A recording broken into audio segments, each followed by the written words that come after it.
Episode 5 की शुरुआत में हमने देखा कि विलियम एक कपल के साथ बैठा डिनर कर रहा था। ये तीनों यहाँ लीडरशिप स्किल्स को लेकर डिबेट कर रहे थे। हस्बैंड का मानना है कि इस दुनिया में बस 2 टाइप के लोग होते हैं, लीडर्स या फिर फॉलोअर्स।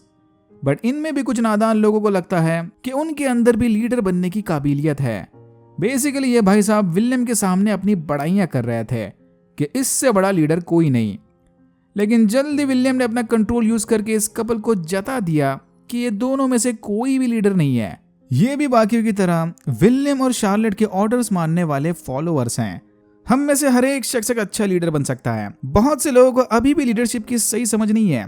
लीडरशिप हमेशा लीडर बनने के बाद शुरू नहीं होती। लीडरशिप की शुरुआत बहुत पहले से इंसान के अंदर होती है, जब वो सफलता की सीढ़ियां चढ़ता है। मैं अभी एक काफी इंटरेस्टिंग ऑडियो बुक सुन रहा हूँ जिसका नाम है द लीडर इन यू। ये ऑडियो बुक कुकू एफएम पर अवेलेबल है। इस ऑडियो बुक से आप ऐसे लीडरशिप लेसन्स और मानव संबंधों के बारे में सीख सकते हैं। कुकू एफएम इंडिया का एक लीडिंग ऐप है जहां 4000 से ज्यादा ऑडियो शोज अवेलेबल हैं।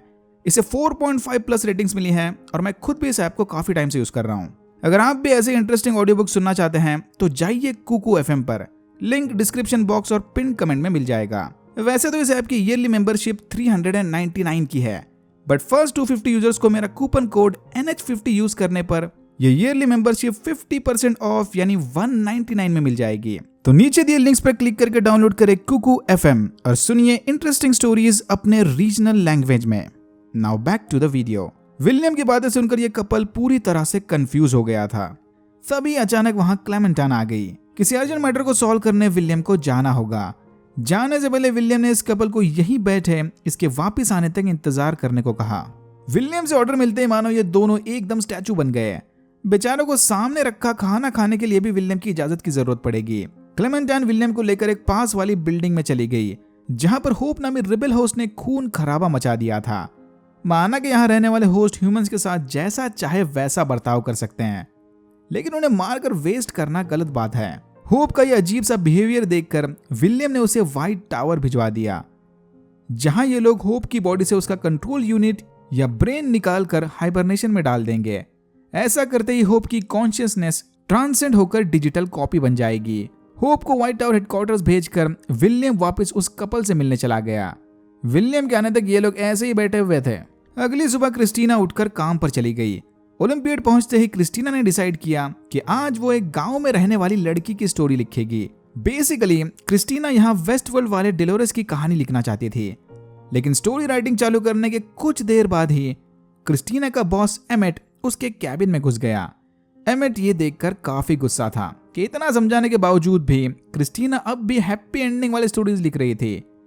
एमेट ने फौरन क्रिस्टीना से उस स्टोरी वाली लड़की का नाम पूछा, ये चेक करने कि कहीं इसे डेलोरेस की मेमोरीज तो फिर से याद नहीं आ रहे हैं।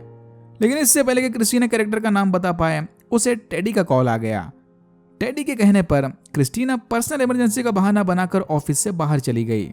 क्रिस्टीना से मिलते ही टेडी उससे डायरेक्ट रियलिटी के बारे में सवाल पूछने लगा कि क्या क्रिस्टीना को लगता है कि वो जिस दुनिया में रह रही है उसमें कुछ गड़बड़ है। टेडी का मानना है कि पीटर बिल्कुल ठीक कह रहा था। क्रिस्टीना जो भी लिखती है वो यहाँ रहने वाले लोगों के साथ रियल लाइफ में होता है। टेडी का यह अजीब सा बर्ताव देखकर क्रिस्टीना को याद आया कि उस रात टेडी ने ही इसे पीटर के हमले से बचाया था। क्रिस्टीना को लगता है कि शायद पीटर की तरह ही टेडी भी एक स्टॉकर है जो अब इसके पीछे पड़ गया। फिर क्रिस्टीना को यकीन दिलाने टेडी ने उसके साथ एक लाइव एक्सपेरिमेंट किया। क्रिस्टीना अगर चाहे तो सामने बैठे 2 ह्यूमंस की स्टोरी चेंज करके उन्हें खुश या दुखी कर सकती है। क्रिस्टीना को पहले तो यह सब पागलपन वाली बातें लगी, लेकिन ट्राई करते ही क्रिस्टीना समझ गई कि टेडी बिल्कुल ठीक बोल रहा था। यहाँ रहने वाले ह्यूमंस क्रिस्टीना के लिखे नैरेटिव पर चलते हैं। कह सकते हो कि क्रिस्टीना इस जगह की गॉड है। क्रिस्टीना ये सब सुनकर हैरान रह गई, लेकिन फिलहाल उसे अपने पुराने दोस्त के साथ लंच पर जाना था। टेडी ने उसे बताया कि क्रिस्टीना अपना शेड्यूल बिल्कुल चेंज ना करे। किसी को भी शक नहीं होना चाहिए कि क्रिस्टीना भी अब सेल्फ अवेयर हो गई। टेडी से वार्निंग लेकर क्रिस्टीना सीधा अपनी दोस्त से मिलने चली गई।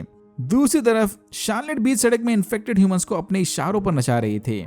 शार्लेट के पैरासाइट ने ह्यूमंस के दिमाग को इस हद तक इन्फेक्ट कर दिया था कि ये सारे टावर से निकली फ्रीक्वेंसी पर नाचने वाले पपेट बन गए। शार्लेट इनके साथ भी बिल्कुल वैसा ही सलूक कर रही थी जैसा किसी जमाने में ह्यूमंस होस्ट के साथ किया करते थे। 23 साल से ह्यूमंस पर राज करते करते शार्लेट अब बोर हो गई थी। शार्लेट को लगता है कि शायद ह्यूमंस के रियल गॉड भी इसीलिए अर्थ पर आए होंगे, ऊपर की आलीशान जिंदगी से बोर होकर। इसे अब कुछ इंटरेस्टिंग चाहिए था। ह्यूमंस को इन्फेक्ट करने के बाद शार्लेट ने सारे होस्ट को खुलेआम जीने की आजादी दी थी, बट साला वो होस्ट अपग्रेड या ट्रांसेंड होने की बजाय खुद भी ह्यूमन बॉडी में रहकर इन्हीं की तरह आम जिंदगी जी रहे थे। फिर शार्लेट ने विलियम को बताया कि उनकी एक रिबेल होस्ट यानी होप ने हेडक्वार्टर्स पहुंचते ही सुसाइड कर लिया। होप की तरह ही ऐसे 38 होस्ट ने भी इसी तरह अपनी जान ली थी। मरने से पहले वो सारे होस्ट किसी न किसी आउटलायर के कांटेक्ट में आए थे। आउटलायर्स यानी ऐसे ह्यूमंस जिनके दिमाग पैरासाइट को हराकर शार्लेट के कंट्रोल से बाहर हो गए थे। उन सेल्फ अवेयर आउटलायर्स ह्यूमंस को मारने के लिए शार्लेट होप जैसे होस्ट को भेजा करती थी। उन होस्ट ने आउटलायर्स को तो ठिकाने लगा दिया, लेकिन उनके कांटेक्ट में आने के कुछ दिनों बाद ही खुद भी सुसाइड कर लिया। शार्लेट को लगता है कि वो आउटलायर्स होस्ट को किसी वायरस से इन्फेक्ट कर रहे थे। अरे दीदी, उस वायरस का नाम रियलिटी है। सेल्फ अवेयर ह्यूमंस की कॉन्शियसनेस को देखते ही होस्ट को क्लिक हो रहा था कि वो इन ह्यूमंस की तरह रियल नहीं है। बस इसीलिए सारे अपने वजूद से परेशान होकर खुद की जान ले रहे थे। लगता है डेलोस ने ह्यूमंस के बाकी इमोशंस के साथ साथ डिप्रेशन को भी कॉपी कर लिया। शार्लेट को बाकी होस्ट पर भरोसा नहीं था, तो इनके अगले आउटलायर को मारने का काम इसने सीधा विलियम को सौंप दिया। वैसे भी विलियम इसके किसी काम का नहीं रहा। ये तो बस दिखने में असली विलियम की तरह था, काम में ऑलमोस्ट जीरो। विलियम को ताने मारकर शार्लेट अपनी पुरानी रूममेट से मिलने चली गई, क्रिस्टीना। यस, क्रिस्टीना इसी के साथ लंच पर जाने की प्लानिंग कर रही थी। शार्लेट इसे देखते ही समझ गई कि शायद क्रिस्टीना भी सेल्फ अवेयर हो गई। फिर इसको टेस्ट करने शार्लेट उससे लगातार सवाल पूछने लगी। क्रिस्टीना ने कबूल कर लिया कि हाँ, उसकी जिंदगी में एक नया बंदा आया है जिसने क्रिस्टीना की पूरी लाइफ बदल दी। क्रिस्टीना के लाख मना करने के बावजूद भी शार्लेट को उस आदमी का नाम जानना था। फिर इसका ध्यान भटकाने क्रिस्टीना ने फौरन एक वेटर का नैरेटिव चेंज करके टॉपिक बदल दिया। शार्लेट का शक अब धीरे धीरे यकीन में बदलते जा रहा था। स्टब्स भी फ्रैंकी के गैंग के साथ यहाँ चला आया। ये लोग भी उसी आउटलायर को ढूंढ रहे थे जिसे विलियम मारने वाला था। फ्रैंकी की गैंग यहाँ के आखिरी ऐसे ह्यूमंस थे जो शार्लेट के कंट्रोल से बच गए, इसीलिए ये लोग ऐसे आउटलायर्स को ढूंढकर अपनी आबादी बढ़ा रहे थे। स्टब्स और बाकी सबको वहां देखकर विलियम समझ गया कि ये लोग यहाँ उसी आउटलायर लेडी को बचाने आए थे। विलियम ने फौरन टावर से सिग्नल भेजकर इन्फेक्टेड ह्यूमंस को इनके पीछे लगा दिया। इसी मौके का फायदा उठाकर विलियम ने बिल्डिंग के टेरेस पर खड़ी उस आउटलायर को ढूंढ लिया। इनिशियली विलियम इसे देखते ही शूट करने वाला था, लेकिन उस आउटलायर की बातें सुनकर विलियम को भी काफी बुरा लगा। ये तो सीधा विलियम के कंधे पर सर रख के रोने लगी। विलियम ने किसी तरह अपने आप पर कंट्रोल करके उस आउटलायर पर बंदूक तान दी, लेकिन तभी गैंग लीडर ने आकर उसे शूट कर दिया और एकदम एन मोमेंट पर उस आउटलायर को विलियम की कैद से छुड़ा दिया। आउटलायर के मिलते ही स्टब्स और बाकी गैंग बोट में बैठकर भाग निकले। होश आते ही विलियम सीधा ह्यूमन विलियम से मिलने चला गया। स्पेशल चेंबर में कैद होने की वजह से इतने सालों बाद भी विलियम की उम्र नहीं बढ़ी। होस्ट विलियम को भी अब अपने वजूद पर शक होने लगा था। वो विलियम की कॉपी है, बट उसे अच्छे से पता है कि वो विलियम नहीं है, तो आखिर वो है क्या? और ऐसे दुनिया में रहने का फायदा ही क्या जिसे पूरी तरह से शार्लेट कंट्रोल कर रही थी। न अपने वजूद का कुछ पता है और ना ही इस दुनिया में जीने की असली आजादी। बस यही सवाल सारे होस्ट को दीवाना बना रहा था। होस्ट विलियम को भी लगता है कि शार्लेट एकदम ठीक बोल रही थी। आउटलायर्स होस्ट को किसी वायरस से इन्फेक्ट कर रहे थे। यह सुनते विलियम ने अपने होस्ट को समझाया कि भाई ऐसा कोई वायरस वगैरह नहीं है।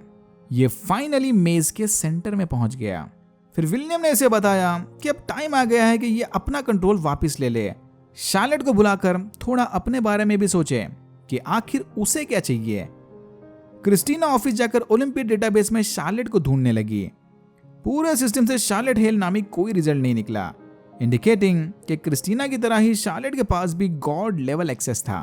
फिर क्रिस्टीना ने सिस्टम में डोलोरेस एबरनाथी का नाम सर्च किया।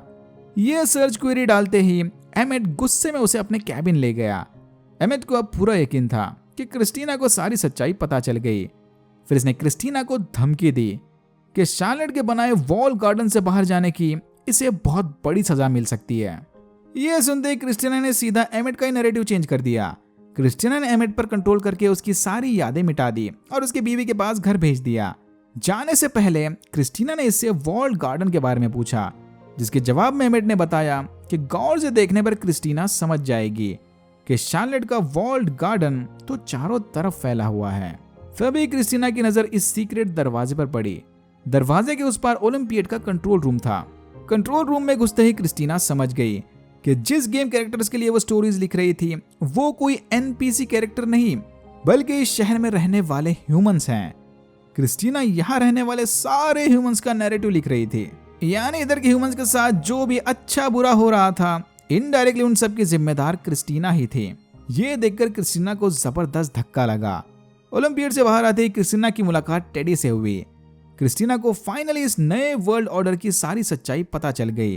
क्रिस्टीना ने टेडी से पूछा कि आखिर किसने इस फेक रियलिटी को बनाकर क्रिस्टीना को यहाँ का गॉड बना दिया। जल्दी से एक और धक्का लगने वाला था। टेडी ने क्रिस्टीना को बताया कि इस न्यू वर्ल्ड ऑर्डर की जिम्मेदार वो खुद ही है।